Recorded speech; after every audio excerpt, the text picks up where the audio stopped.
Bonjour, j'espère que vous allez bien. Alors, on se retrouve pour les énergies, les signes du mois de février 2023. J'ai retrouvé ma voix. Pour ceux qui m'avaient suivi en janvier, j'étais un peu grippée. Voilà, ça y est, ça va mieux. J'espère que vous aussi, vous allez bien, que vous n'avez pas attrapé de méchants virus, que vous ne souffrez pas trop du froid. D'ailleurs, il y a peut-être des endroits où il fait chaud, hein, d'où vous me regardez. N'hésitez pas à me dire où vous êtes et quel temps il fait, quelle température il fait. Je pense souvent aux gens, aux amis du Québec, du Canada. Et je me dis que nos petits moins 4 degrés ici en Bretagne, dont on fait toute une histoire, ça doit être rien à côté des températures extrêmes qu'il peut y avoir dans certains pays. Enfin bref, en tout cas, j'espère que vous vous portez bien. Alors, je vais vous présenter rapidement les jeux que je vais utiliser parce que souvent, après les vidéos, je reçois des petits messages privés en me disant c'est quoi tel jeu, c'est quoi tel jeu. Alors ici, celui-là, c'est l'oracle du soleil. Voilà à quoi il ressemble. Bon, vous mettrez sur pause hein, si vous voulez noter les éléments. Ici, le rouge, c'est l'oracle du pays des merveilles que je vais utiliser en guidance. Celui-ci, c'est ça, Light Sears Tarot, avec de très belles illustrations que j'aime beaucoup. Qu'est-ce qu'on a d'autre? Alors celui-ci, je ne l'ai pas utilisé depuis des années, ce truc-là. Donc j'avais envie d'utiliser cette fois-ci. D'ailleurs, il est très vieux, il n'y a qu'à voir la boîte. Vous voyez, la boîte, elle a vécu un peu, hein. Et donc j'ai regardé tout à l'heure, j'ai cherché dans le livret, c'est une édition de 1994. C'est vous dire si ça fait un moment quand même que j'utilise les cartes. Et puis on a ici donc l'oracle de la triade, hein, que je pense qui est assez connu. L'oracle de la triade. Et pour terminer, ici, c'est je ne sais pas où est le chapeau, les portes de l'intuition. L'oracle des portes de l'intuition. Voilà. Bon, ça c'était pour vous présenter un petit peu les jeux. Alors, on va commencer avec... hop, on va tirer un signe. Bonjour, j'espère que vous allez bien. Alors, on se retrouve pour les énergies, les signes du mois de février 2023. J'ai retrouvé ma voix. Pour ceux qui m'avaient suivi en janvier, j'étais un peu grippée. Voilà, ça y est, ça va mieux. J'espère que vous aussi, vous allez bien, que vous n'avez pas attrapé de méchants virus, que vous ne souffrez pas trop du froid. D'ailleurs, il y a peut-être des endroits où il fait chaud, hein, d'où vous me regardez. N'hésitez pas à me dire où vous êtes et quel temps il fait, quelle température il fait. Je pense souvent aux gens, aux amis du Québec, du Canada. Et je me dis que nos petits moins 4 degrés ici en Bretagne, dont on fait toute une histoire, ça doit être rien à côté des températures extrêmes qu'il peut y avoir dans certains pays. Enfin bref, en tout cas, j'espère que vous vous portez bien. Alors, je vais vous présenter rapidement les jeux que je vais utiliser parce que souvent, après les vidéos, je reçois des petits messages privés en me disant c'est quoi tel jeu, c'est quoi tel jeu. Alors ici, celui-là, c'est l'oracle du soleil. Voilà à quoi il ressemble.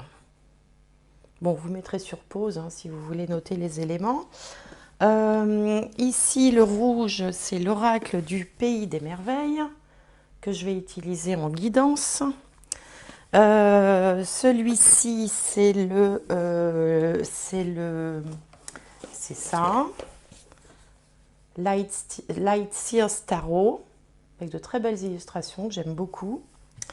Qu'est-ce qu'on a d'autre? Alors celui-ci, je ne l'ai pas utilisé depuis des années, ce truc-là. Donc j'avais envie d'utiliser cette fois-ci. D'ailleurs, il est très vieux, il n'y a qu'à voir la boîte. Vous voyez, la boîte, elle a vécu un peu, hein. Et donc j'ai regardé tout à l'heure, j'ai cherché dans le livret, c'est une édition de 1994. C'est vous dire si ça fait un moment quand même que j'utilise les cartes. Et puis on a ici donc l'oracle de la triade, hein, que je pense qui est assez connu. L'oracle de la triade. Et pour terminer, ici, c'est je ne sais pas où est le chapeau, Les portes de l'intuition. L'oracle des portes de l'intuition. Voilà. Bon, ça c'était pour vous présenter un petit peu les jeux. Alors, on va commencer avec... hop, on va tirer un signe. Alors, hop, ben le voilà, il est tombé. Ce sont les taureaux. Alors, les taureaux. Alors, j'en profite aussi pour remercier les nouveaux abonnés, tous les gens qui m'envoient des petits mots très sympathiques. J'ai vraiment de la chance parce que j'ai pratiquement jamais de commentaires désagréables. Bon, écoutez, tant mieux, j'en suis ravie, ça me fait plaisir. Et puis, merci à tous ceux qui me suivent depuis longtemps maintenant et qui sont toujours fidèles au poste. Ça me touche beaucoup également.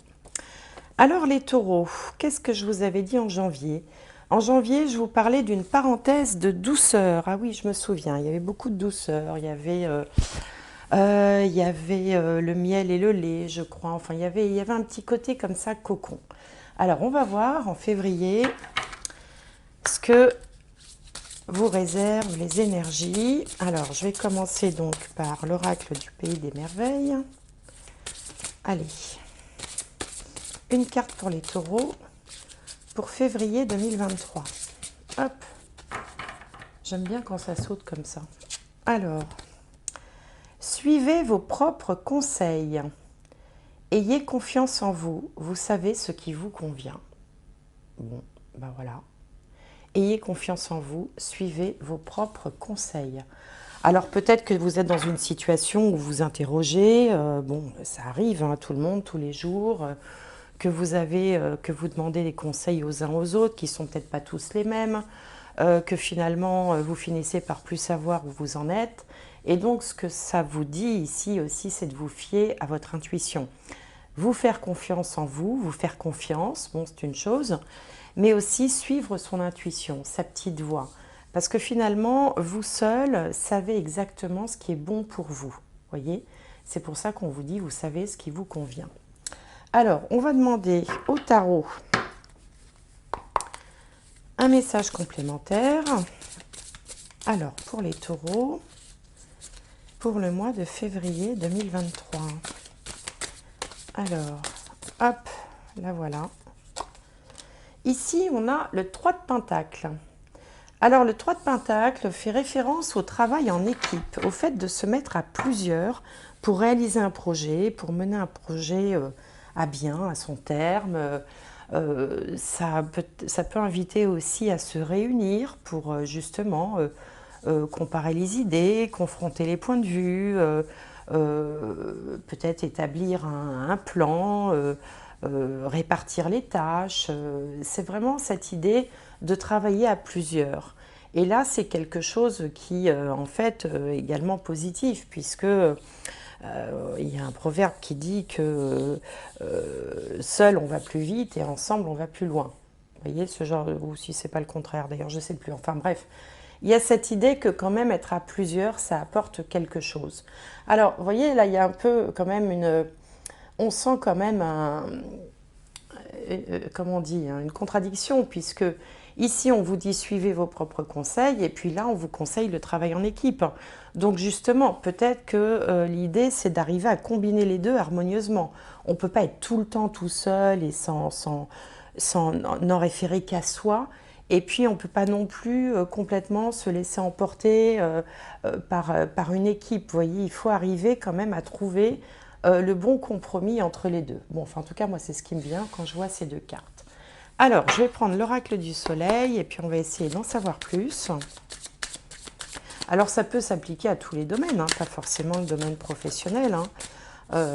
Bon, même dans la famille, hein, il y a des moments où il faut se réunir, où il faut prendre des décisions à plusieurs, et puis il y a des moments où finalement on est seul à pouvoir savoir ce qu'on veut ou ce qu'on doit faire. Alors, on va en prendre une petite dernière, petite quatrième. Hop, voilà. Et puis, une pour mettre au centre. Et bien là, voilà, elle s'est retournée. L'influence. Alors, qu'est-ce qu'on a de beau? Le contrôle, la domination, l'harmonie, le choix et l'influence. Je vais les mettre là, celle-ci. Voilà. Alors là, il y a vraiment tout de suite ce qui émane de ce tirage. C'est un petit peu... alors, on est entre la lutte de pouvoir. Hein, on a le contrôle, l'influence, la domination.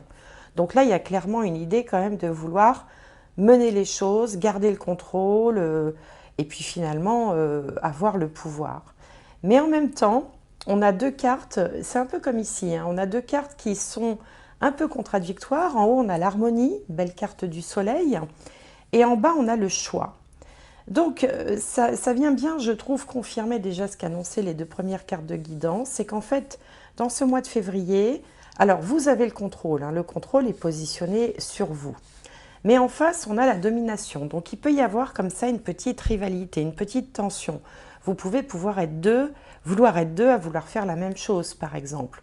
Ou peut-être qu'il peut y avoir quelques tensions, parce qu'on convoite la même chose. Hein, c'est une possibilité aussi.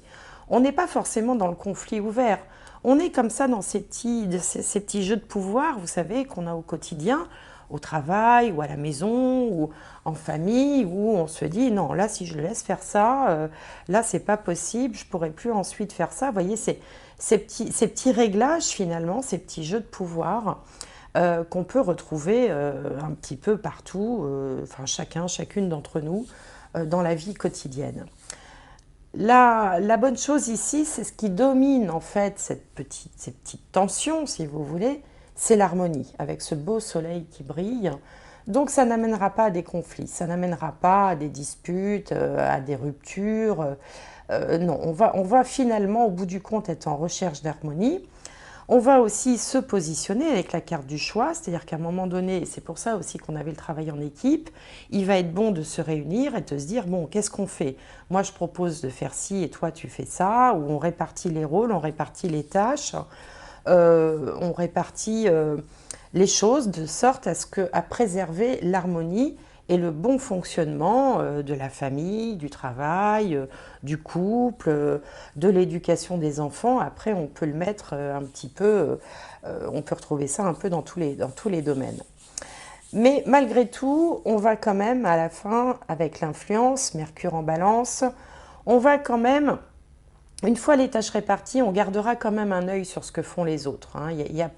On n'est pas quand même dans l'abandon total. On veut garder l'harmonie, on ne veut pas de conflit, mais on veut quand même aussi garder un œil sur ce qui se passe à côté pour s'assurer tout simplement, hein, le contrôle est sur vous, que les choses vont se dérouler et maintenir l'harmonie, maintenir l'équilibre, maintenir les résultats, maintenir ce qu'on souhaite maintenir. Hein. Donc il y aura quand même un petit œil un peu espion qui va quand même s'assurer discrètement que tout se passe pour le mieux.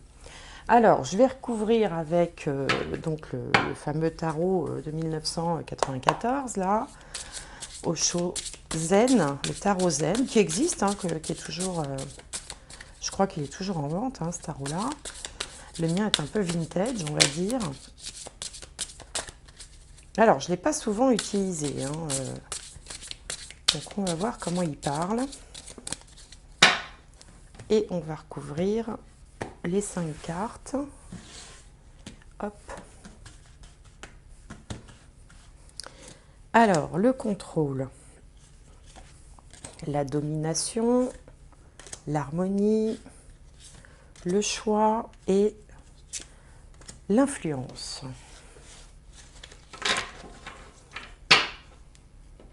Alors, ici, on a suivre le courant. Je vous montrerai les cartes, hein, au fur et à mesure. La vision nouvelle, la répression, l'existence et la conscience. Ok. Alors ce tarot-là, le Osho Tarot Zen, là, en fait, c'est Oshno Rajneesh. ça doit être le nom de l'auteur, Tarot Zen. Et je crois qu'il s'appelle, maintenant dans les nouvelles éditions, il s'appelle le Osho Tarot, enfin bon bref. En tout cas, il apporte une vision différente, parce que ici, on ne s'en rend pas bien compte, mais on a quand même 3 arcanes majeures. Si on était dans un jeu de tarot traditionnel, on aurait ici le chariot, le pendu et le battleur. Là, ce serait l'as de coupe, et là, le 10 de bâton. Bon, mais il a une autre façon de voir les choses. Alors, je vais essayer de rester fidèle, en fait, à ce que l'auteur a voulu dire. Donc, sur la carte du contrôle ici, je vous disais que vous vouliez quand même à tout prix garder le contrôle. Vous ne voulez... La dernière chose que vous voulez, c'est que le projet ou les choses, les événements vous échappent. Donc, vous voulez garder le contrôle. Mais vous faites preuve d'une certaine flexibilité parce que vous ne voulez pas non plus perdre l'harmonie qui règne. Donc, finalement, vous faites un petit peu contre mauvaise fortune, bon cœur, en disant « ok, on y va », mais vous gardez un œil de loin sur ce qui se passe. Ici, ça vient confirmer. On vous dit « suivre le courant ». Donc, on a quelqu'un qui fait plus ou moins la planche sur l'eau, sur une rivière ou bon. Donc, vous, en apparence, vous suivez le courant, mais vous gardez le contrôle. On sent qu'il y a vraiment deux sentiments un petit peu ambivalents qui vous prennent comme ça, l'envie de dire, bon, je ne vais pas empêcher qui que ce soit de mettre en place ce projet, mais je vais quand même garder un œil attentif sur ce qui se passe. Parce que le projet, il ne vient pas de vous cette fois-ci, il vient de quelqu'un d'autre. Ça peut être un partenaire, un associé, un conjoint, un membre de la famille. Et finalement, il apporte une vision nouvelle, c'est le nom de la carte, la vision nouvelle. Peut-être une autre façon de voir les choses, peut-être que finalement, vous admettez que dans cette nouveauté, il peut y avoir quand même de bonnes choses. Et c'est pour ça aussi que finalement, bon an, mal an, vous laissez faire. Ce qui vous fait le plus peur, vous ne voulez pas rompre l'harmonie, ça on l'a déjà vu, c'est que finalement, ça vous donne beaucoup trop de travail, une surcharge en fait. Une surcharge d'activités, de tâches. Peut-être que vous vous dites déjà, on n'aura pas le temps, on ne va pas y arriver, c'est trop de boulot, c'est trop de... Ou alors le projet est trop ambitieux, ou alors là c'est trop gros pour moi. Bon, en fait c'est ça qui vous fait peur. Alors, de toute façon, le choix, vous ferez le choix finalement d'accompagner, enfin de suivre le courant, comme on disait là. Mais bon, en même temps, vous avez toutes les cartes en main, vous n'êtes pas terriblement inquiet. Vous voyez, c'est comme, je dirais pas la flemme, mais vous savez que ça va générer beaucoup de travail ou de tracas ou de choses à effectuer. Vous le savez, ça c'est indéniable. Vous n'en avez pas forcément envie, mais en même temps, vous voulez préserver l'harmonie et en même temps, vous vous dites que l'idée n'est peut-être pas si mauvaise que ça et que du coup, ça vaudrait le coup quand même de tenter l'expérience. Alors ici, cette carte du battleur s'appelle l'existence. Et vous voyez, alors dans le jeu de tarot traditionnel, on a un jeune adulte qui a une table devant lui avec des coupes, des deniers, des bâtons, enfin... c'est un peu la carte de l'étudiant ou de celui qui a tout le... Finalement, il a toute la connaissance, il lui manque un petit peu l'expérience. Et là, on a une femme nue qui est au milieu je ne sais pas ce que c'est, je sais pas si c'est une feuille de lotus, avec une étoile. L'étoile est toujours porteuse d'espoir. L'étoile, elle réfère aux rêves, aux souhaits, aux vœux, à ce qu'on voudrait le plus. Et on est sur une idée de début, de quelque chose qui débute. Donc, vous allez faire le choix de vous lancer dans l'aventure. En même temps, vous avez aussi tout ce qu'il faut pour y arriver, les compétences, enfin tout ce dont vous avez besoin pour démarrer ce projet, vous l'avez déjà. Vous vous surprenez un petit peu parce que finalement, ça vous fait rêver aussi. Vous dites, ok, ça va être dur, mais si on y arrive, ça va être quand même drôlement bien. Et puis, au bout du compte, bon, je vous disais, vous allez garder un œil vigilant, un œil attentif quand même sur ce qui se passe. Et par-dessus, on a la carte, ici, elle s'appelle la conscience, c'est le 7. Dans le jeu de tarot traditionnel, ce serait le chariot avec généralement, ces deux chevaux qui partent chacun qui tirent un chariot, mais qui ont l'air de vouloir partir chacun dans une direction différente. Et là, la direction différente, elle est représentée par... votre extérieur, c'est-à-dire ce que vous montrez, ce que vous laissez percevoir, et puis votre intérieur, c'est-à-dire ce que vous pensez au fond de vous ce que vous ressentez, la façon dont vous vivez profondément les choses. C'est pour ça que dès le début, on avait cette ambiguïté entre le fait de suivre vos propres conseils et le travail en équipe, parce qu'on retrouve bien ça. Et donc, bah, pour finir, vous allez donc observer ce qui se passe et prendre part aussi, parce que vous n'êtes pas uniquement dans le rôle de l'observateur, vous êtes aussi dans celui de l'acteur, et d'ailleurs, ça vous donne beaucoup de choses à faire. Mais en même temps, vous allez quand même rester connecté avec vos ressentis. C'est-à-dire qu'à chaque étape, il y a ce que vous faites hein, concrètement, de façon très, voyez, concrète, dans la matière, et puis tout de suite, il y a ce que vous ressentez à chaque étape. Et à chaque étape, vous allez valider entre ce que vous faites et si vous sentez que ce que vous faites est juste et aligné avec vous-même. Donc, c'est pour ça aussi que vous êtes armé pour suivre ça. Et même si ça doit se traduire par une surcharge d'activité, par peut-être voilà, un petit peu plus de mouvement dans votre vie, de choses à réaliser, finalement, vous ne perdrez pas le contrôle et vous accompagnerez cette idée que vous trouvez pas si mal que ça, jusqu'à son terme, mais avec une certaine prudence quand même. Bon, voilà ce que j'avais à vous dire pour cette fois-ci. Alors, on va regarder du côté de la triade ce que ça signifie un peu sur le plan spirituel, si on prend un peu de hauteur par rapport à la réalité, quoi. Est-ce qu'il s'agit d'une petite épreuve, d'un petit challenge? Est-ce que... on va voir.